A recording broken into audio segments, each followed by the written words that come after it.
Hi, I'm Evan Crawley. Hi, I'm Travis Lazarczyk, and today for Gridiron Gurus, we're on the 2-cent bridge which crosses the Kennebec River between Waterville and Winslow, Evan.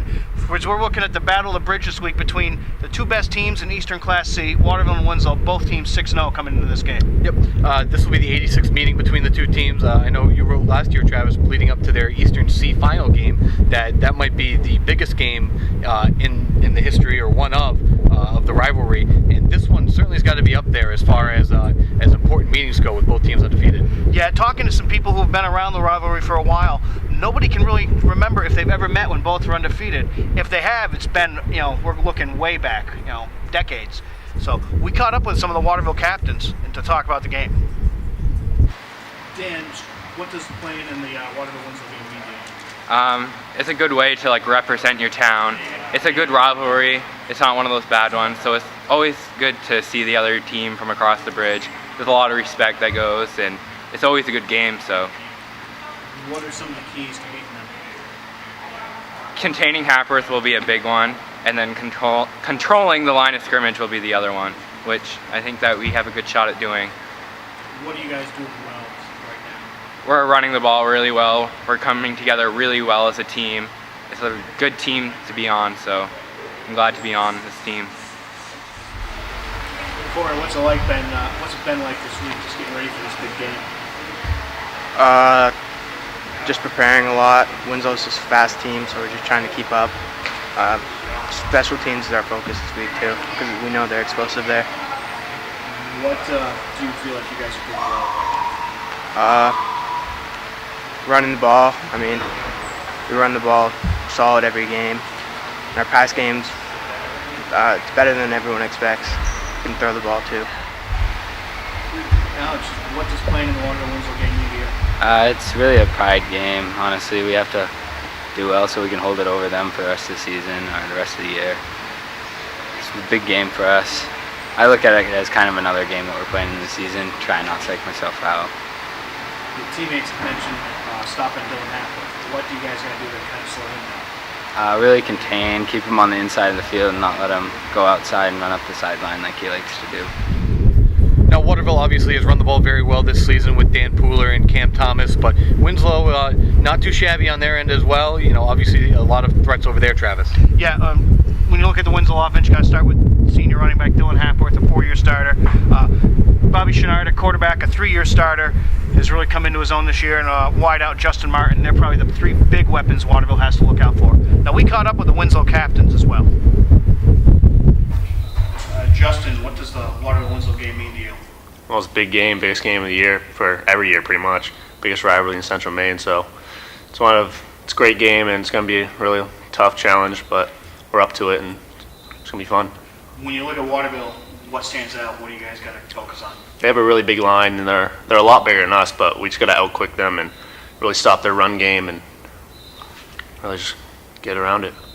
What are you guys doing well right now? We're running the ball pretty well, but we just got to keep working on that and get some passes in there and help us out.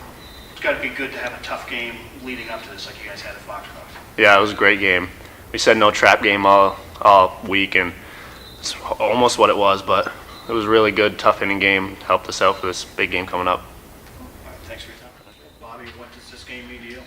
It's definitely the biggest game of the year. Brings it all down to who's going to be first for Class C East, I think, and it's definitely going to be big going in playoffs, get that first round bye for whoever wins. So, where have you seen your team improve over the year? Our line's done a really good job all year of picking up blocks. They really out-hustled everyone that we played so far. Running backs doing a good job finding the holes and just picking the spots and breaking them loose. What does Waterville do defensively that you got to watch out for? They got a big line up front. They're good at stuff in the run game.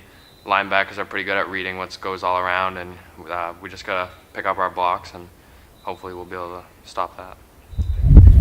Dylan, what does playing in this Waterville-Winslow game mean to you?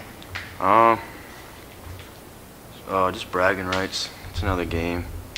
It's not the end of the season yet, but it'll probably decide first seed. What does Waterville do well that you guys got to watch out for? Run game, but we don't want to get surprised if they throw a few passes in there. What do you feel like you guys are doing well? I feel like we're starting to pass a lot better, and things are just starting to open up in the pass game. Helps the run game definitely when we can pass well. Thanks. Now, the battle for the bridge is obviously one of the biggest games going on this weekend, but a ton of huge games in the PTCB. Coney hosts Greeley, 4-2 teams in opposite divisions, both fighting to get up into the upper echelon and one of those top 2 seeds in their respective divisions.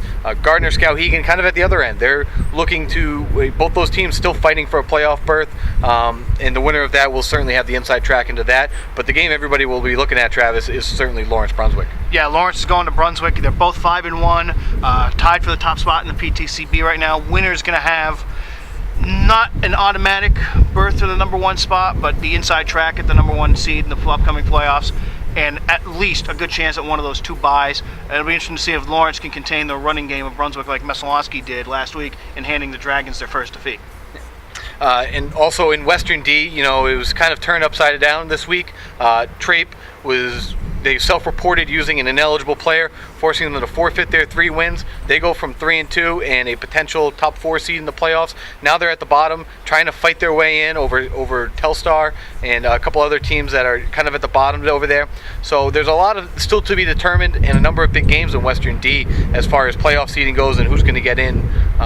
And also in terms of playoff seeding, MCI, correct, Travis? Yeah, in Eastern D, in the LTC, MCI at 6-0 can clinch the number 1 seed overall heading into playoffs with a win over Orono on Friday night. For all these games and much more coverage, please log on to www.centralmaine.com and also pick up the Kennebec Journal and Morning Sentinel newspapers. And also please look into Munzing Media. They will be at Lawrence-Brunswick this weekend as well as Winslow-Waterville. That's it for us this week. We'll see you next week on Gridiron Gurus.